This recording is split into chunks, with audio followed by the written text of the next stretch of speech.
I'm Srividya Venkatasubramanya, the founder and currently the executive director of Rave Cultural Foundation. Today I'm discussing why I started this organization with some of my friends who are also on the board of Rave. And we're going to talk about why we started this, why you all said yes, and where we are headed. Please help me welcome Nandini, Satish, and Arun. I just have you all quickly introduce yourselves, and then we'll get going. I can start. I'm Nandini. I'm currently the treasurer at Rave Cultural Foundation. I've been involved with Rave. Also give your, whatever work you're doing. Mm-hmm. I've been involved with Rave since 2020. It's been a journey here. And I'm also currently with the University of Arkansas. I'm with the Treasurer's Office as the Fiscal Support Manager. Double Treasurer. I'm Satish Ramani, and I'm the president of the Rave Cultural Foundation. My involvement with Rave started in 2018 when it was founded, and have been with Vidya during this journey. And I'm also working at JB Hunt Transport, and I've been there as a software engineer, being there for 23 years. And that's me. I'm Arun Gopinath, and I'm the vice president of Rave Cultural Foundation. So I've been part of Rave since 2018 when we started it. And why am I part of it? Because I didn't have a choice at that time. Yeah. By default.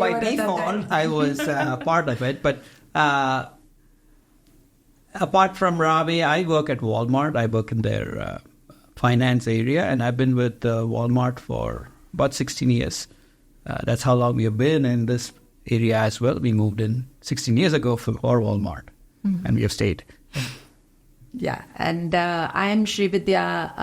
I started, when we moved here first in 2016, I wanted to work, and we started a franchise called Kumon, which is an after-school math and reading program, and simultaneously my children were learning. I was very particular that my children should be exposed to Indian arts, like Indian music and dance.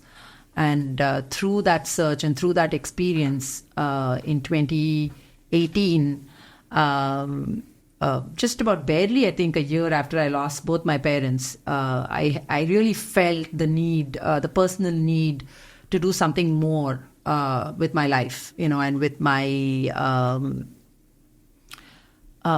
with the community where I was living, because there had been a lot of challenges up to that point of time of living here in Northwest Arkansas, and I just wanted to make it a better place to live in. So that's why I started Rave, and here we are 6 years later, talking about this. I remember, going. Nandini was in India at that time, and Nandini and I used to do something called Sargam before that since 2010. 2009. Yeah, since 2009. And that was just the one event. And I think we were burnt out by 2016. It was just one event. I think it used to be a 90-minute event. It was one event. And now at Rave, we are handling some 30 plus events a year. And I just can't believe it sometimes. And of course, Arun, just doesn't have an option other than to, help out. And because anything that goes a little extra on my plate always goes to Arun, if I can't handle it. So, and I remember going to Satish. So Satish and I, we worked before, like all of us, I think we've all worked together at the Tamil class when we started it. When was that? 2009? That was also 2009. Right. We've been doing stuff. Yes, right. We've always been doing something or the other.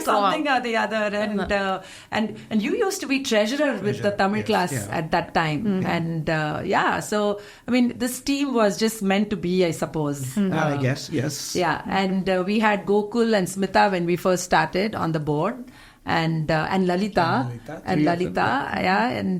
so grateful for everybody I spoke to. I remember at that time when I reached out to all of you to, if you were I had this idea, I wanted to start a nonprofit. I had no idea what a nonprofit really, how you handled a nonprofit or how you ran a nonprofit. But, you all said yes because you all felt, there was something to it. Yeah, because I still remember that in 2018, I think when we were all just sitting in a round table kind of a thing, you came up and gave this idea saying that, why don't we start a formal non-profit organization that brings Indian culture, rich heritage into this environment. Yeah, I think that's... And Satish has got so much work in, getting this... about understanding what it really means to be a non-profit. And trying to help us understand what it is. Let's continue talking about that. What is Rave, the work we do here, what does it really mean to each one of you? Like why do you continue to do it? For me, growing up in a small town back in India, where my passion that I had towards Indian music and performing art, I couldn't pursue that due to lack of opportunities in the small town where I lived. So when I moved to United States, I saw the same, my children shared the same passion that I used to have when I was young. So that's when that I was determined that, yes, I would definitely do something to give opportunity to my kids. And I also see the same thing around other kids in this community. And that's when I felt I was determined that, yes, I need to do something. And that's when I heard Rave, when Vidya brought up this idea, that's when I decided that yes, Rave could be a good platform for our upcoming children in this community who can pursue their passion and love towards art. Right. That's what personally Rave means to me. Mm-hmm. Yeah, very true. Well, it started as a selfish motive for me because having moved thousands of miles away from home, how do you keep in touch? And that became a very significant question when you have your child and you want to pass on something to them. So that is how this interest started in me. But the other significant part is I am able to share this amazing music, dance, and culture through it with the people in Northwest Arkansas. Mm-hmm. And it has broadened my perspective and my acceptance of people who are different than me. Because I get to meet so many different people from different origins, different cultures because of this.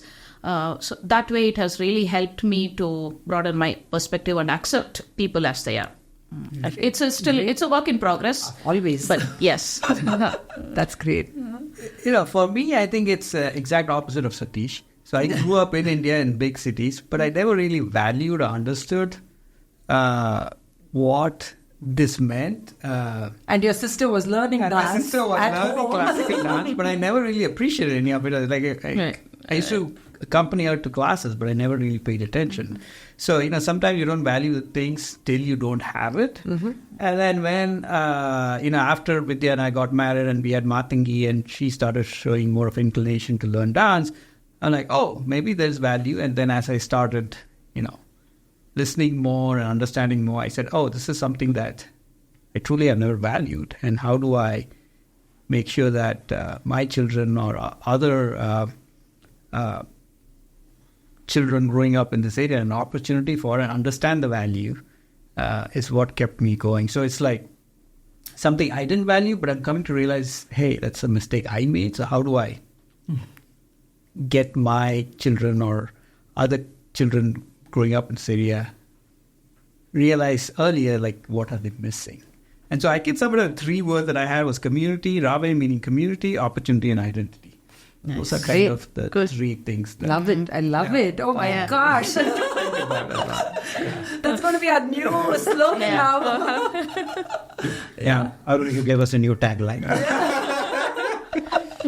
And for me, like Arun and I have had these conversations at home many times because I just had parents. We moved from Chennai to Delhi, and I was very young at that time. And I remember after a few years, I went back to school in Chennai for a couple of years. And I would speak in Tamil, and everybody in Chennai would make fun of how I spoke Tamil, because I spoke a very Iyer Brahmin variety, which my parents, which we all spoke at home. And that's the only Tamil I knew. I didn't know any other Tamil. So, and people would make fun of me there. And I was like, okay, why are you making fun of me? Because I thought Tamil, everybody understood Tamil. So suppose that was my first lesson in diversity, that even you can live in the same country, and especially a country like India, where, you take Tamil, there are just so many varieties of Tamil that people speak in different parts of the country. Yeah. People who live in Bombay, I later learned that people who live in Bangalore, who speak Tamil is different from people who live in Bombay, who speak Tamil, and so on and so forth. And but yeah, and my parents were so particular that we should have that culture with us in Delhi, because Delhi again can be a very different culture from Chennai, and they were so particular. And I never realized that as a child growing up, and I just never realized that. Yeah. I love dance. I would constantly be watching all the Doordarshan, Bharatanatyam and everything that they would keep showing, and I would keep dancing. But later, as I grew older, and especially when you leave the country and you go out, I was in Spain for a year, and then I moved here. I got married and moved here. I would cry every day. I want to go home. And that's when you slowly start realizing how much you miss. Yeah, home. I think that's what, I think Arun rightly said, that you don't value until you know that you're not good. Absolutely. A very typical immigrant story, right? Yeah. And it's still repeated. Generation after generation of people that we've been meeting in the community. Right. We were perhaps if we say we were 17 years ago, we moved here to Northwest Arkansas, especially.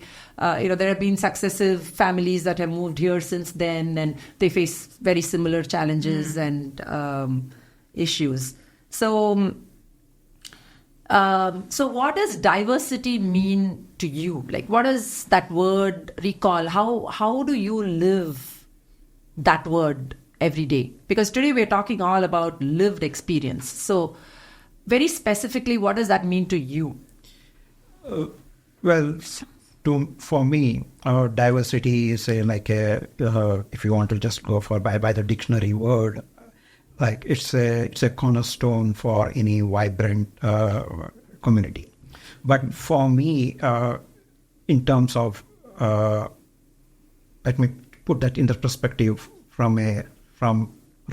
Mm-hmm. So that's what Rave represents when we through Rave bring in a lot of artists with different backgrounds and then show our rich Indian culture to this multicultural community that we have over here within the Northwest Arkansas as region. That's what I feel diversity means. And no matter from whichever background you may come from, but one thing I have seen is music has no language or no barrier. Yep. Mm-hmm. So music is what I think is bringing everybody together, irrespective of whatever background or ethnicity they may come from. Right. So in that way, I say Rave is the essence of that vital platform that it is providing, which definitely that's what diversity what I'm coming for. Right. Yeah. Yep. Mm-hmm. Yeah. We've brought in Carnatic musicians. Yeah. We've brought in Hindustani. We've brought in what was it? Last year we did the one with Still on the Hill, Ozark music and Indian music. We've done quite a few real crazy combinations and we call it crazy, but actually, every time we do that, every time we bring that diversity together, it is so amazing. It is so magical. You really find a connection with it. Right. And there are many people who find the similarity, Yes, you need diversity, but you also need some familiarity to step into it, to dip your toes, and then you slowly get into it. Right. Growing up, I'm sure we didn't know the word diversity, but I'm very sure that we all were practicing it, of course, in our everyday life. And only after coming here, we learned that word. But I grew up in the same city, in the same house until I got married. And although I would travel widely within my state, it was still within the state. Stepping out of the country really opened my eyes to the different ways of people, to the different culture. We talk about Rave in terms of music and dance. Yes, we bring that music and dance, but through that we are essentially sharing our culture. That opens up conversations to have on culture, on food, on clothing, everything. And having to know, it teaches you that there is no one way to think about something. And everybody can have an opinion, and it also helps you to not take the differences personally. That's what diversity for me is.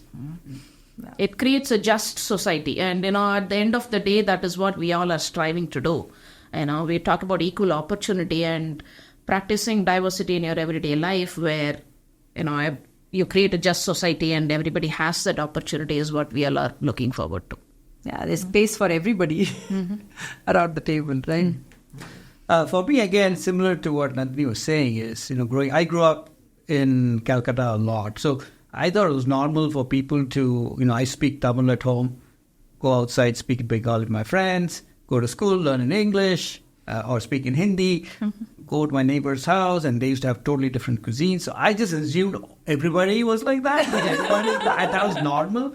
Till, you realize, that's not the truth. It's like people are pretty isolated and pretty siloed when it comes to even like basics like food or language or backgrounds. And even within the same cultures, there's so many different variations of it that people sometimes can be,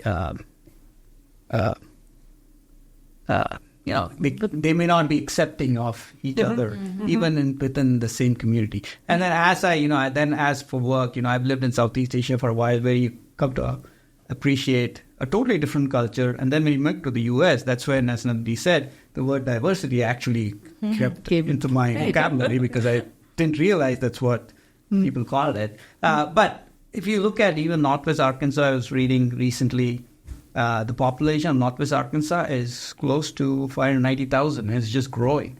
So it's just becoming more and more diverse, with people who did not grow up in Arkansas are moving here, with major corporations here making it one of their focus work areas. As they consolidate their locations. So Northwest Arkansas is becoming, or will continue becoming, more diverse. So so diversity for me is, I like the word three. I like threes. So it's diversity for me is understanding, openness, and overcoming hesitation and fear. Right. A lot of times, when you talk, it's more, people are hesitant. People don't know how to interact with each other, especially if they don't look like you, or if they don't come from similar country or a background. There's always that hesitation, especially here. Everybody wants to be politically correct. Sometimes like, is it okay if I ask XYZ person such and such question? So how do you overcome that, I think, is a big part. And we all are privileged in a way that, we grew up somewhere and we landed here, and we didn't directly land here. We went everywhere before we landed here. And we have been exposed to certain things, to have that expectation of people who have never traveled. Like, for example, even my parents, or, somebody who has been only in India, only in their city. You cannot have those expectations of them. Very true. Very true. How you're being exposed to. And I think us being in Northwest Arkansas is kind of paving way for people who does not have a chance to go to India or to go to any other place. It gives them some room to learn about our culture and to learn about the differences and be more accepting of not just us, but open the way to accept everybody else.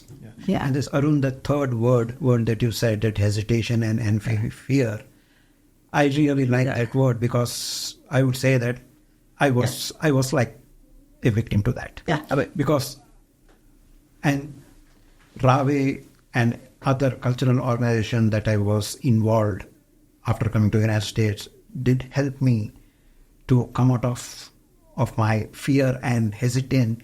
Fear in the sense like fear of whether you will be laughed at. Mm-hmm. Yeah. Mm-hmm. Yeah. Absolutely.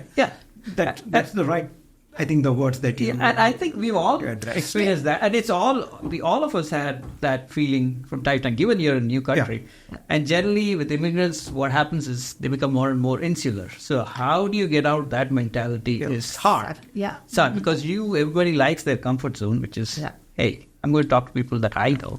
And then becomes more and more insular. And that's exactly why when we started Ravi and we developed programming and everything, we have been so mindful of not just, making it a case of pushing our culture out, but also, to bring our community out also, for them to experience this diversity also. Because yes, the immigrant experience is, tends to have that siloing effect. And yes, we also have to break through. I mean, we've seen that so clearly, the kind of people,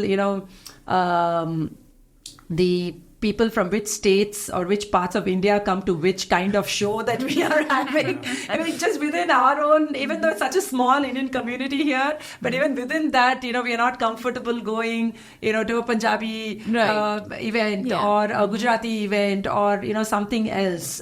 We are so mindful, is it okay for me to go and things like that. And that just gets expanded out, when you are non-Indian and you've never seen someone who's like me or, you've never traveled outside of Arkansas or... Because one thing, that thing was like, even though I come from the south part of India, the other day or maybe last year we had a performance from the state of Himachal Pradesh. Yeah. Mm-hmm. It was an authentic dance performance from that state, which I think I have never seen that. Right. Yeah. Even though we both are from India, but I have never had the authentic performance from that state, which I witnessed it. Yes, and even that other one, the Karnataka-based Yakshagana. I've never seen that was ever so before. amazing. I was like, that was amazing. How come I've never seen this before? Mm-hmm. But again, as I said... By the way, did you know that there is a Yakshagana group here in the US? Well, We need to stage that. Really wonderful. Yeah, that's going to be like really amazing. There's a Yakshagana group in, it's that's so true. And, and I think that's a great segue to continue talking about how are we really solving this problem? Like, how are we contributing to the conversation? How are we helping people, not only Indians open up more, but also for non-Indians to be able to form relationships with us. To that point, like I would extend of what I talked about diversity from Rave's standpoint. I think we are doing a good job, because if you look at that, almost all of our events and shows are open to everybody, irrespective of whatever background they come from, or even whatever ethnicity they come from. So that is definitely creating a space and a dialogue between, to understand different cultures that is in this Northwest Arkansas, where we have a multicultural community. In that sense, I think Rave is doing a pretty good job. Yeah. I know, for example, since the 2009, when we were doing Sargam, we have tried to reach out to schools. The attitude shift that has happened in the past few years, where the local schools have opened their classrooms and they are inviting us into their classrooms. I think that's evolution, huge. Speaks. That's really huge, and very proud that Rave is playing a significant part in having that shift in attitudes happening in Northwest Arkansas. And the flip side, on the other side of that very context, is a lot of the master concert artists who come here, they always tell me how they very rarely ever get to go and do school shows. Mm-hmm. And I remember we used to have, we still have Spik Mackey, Yeah. and that was just such a common thing, you Yeah. know, like in college or, you know, in high school, you'd have these opportunities, you know, we'd be taken on a bus trip, you know, to go and see something.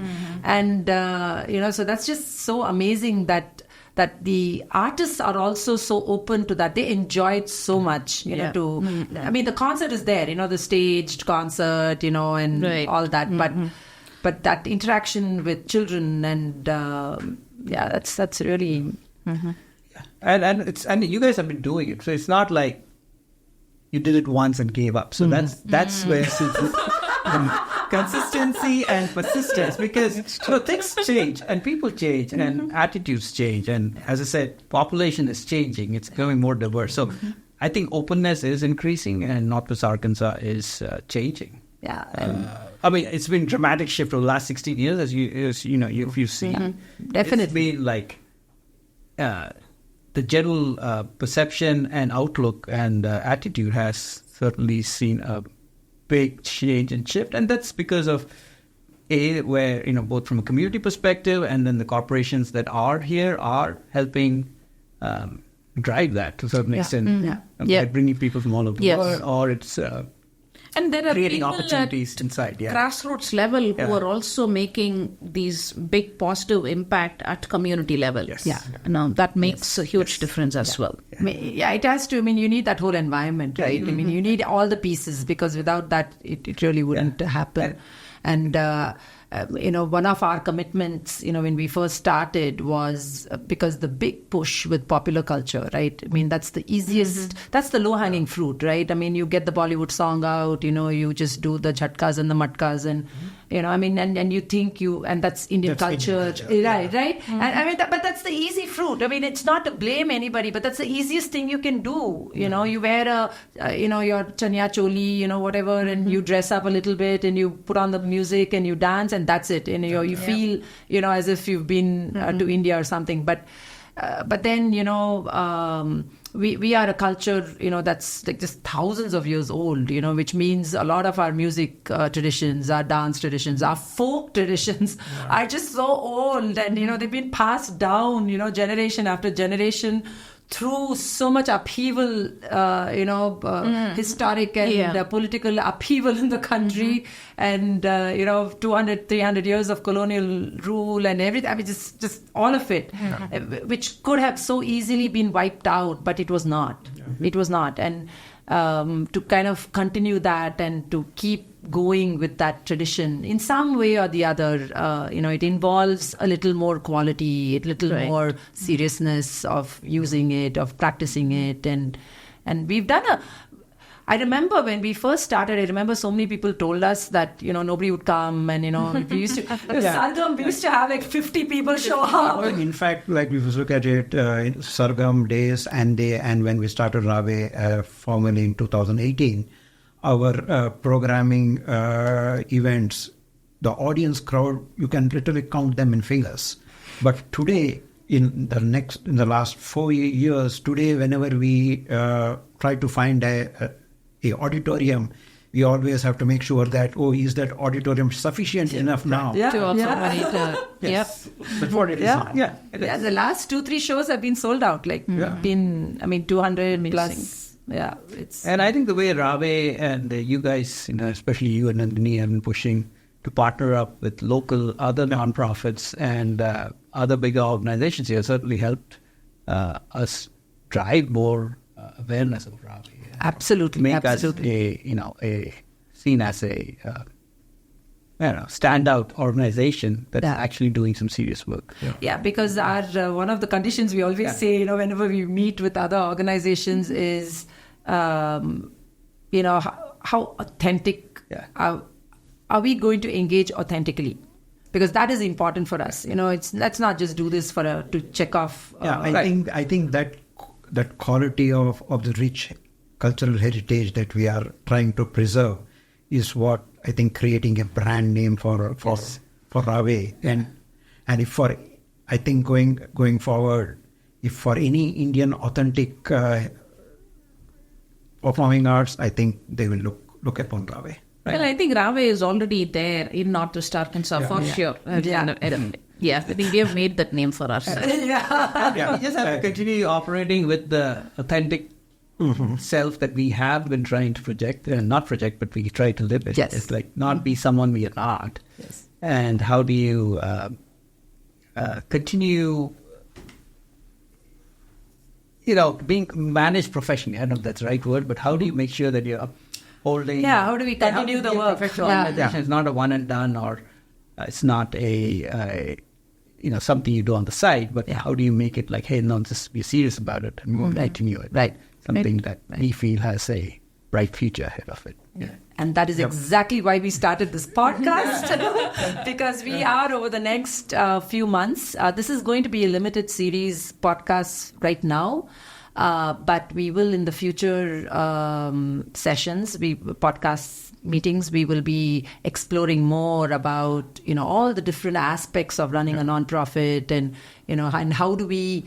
At Rave, how are we handling those challenges and, how are we collaborating? What does it mean to collaborate, for example? Or how are we fundraising? And, there's still a long way to go. And I want to thank all of you for making the time and coming here. Satish, Nandini, Arun, thank you. And our current board members, Sapna and Tom and Tim, Scott and Pratap and everybody. We'll have another session. There are only 4 chairs here, so we're going to keep rotating them. Yeah, everyone's going to come and definitely give their 2 cents, because each one has contributed in their own way, to the work that we are doing. And each one has their own unique story as to why they are in Rave. Yeah. So we will continue to explore all these topics in all our future sessions. But for now, thank you and see you. Thank you. Thank you. Bye. Bye.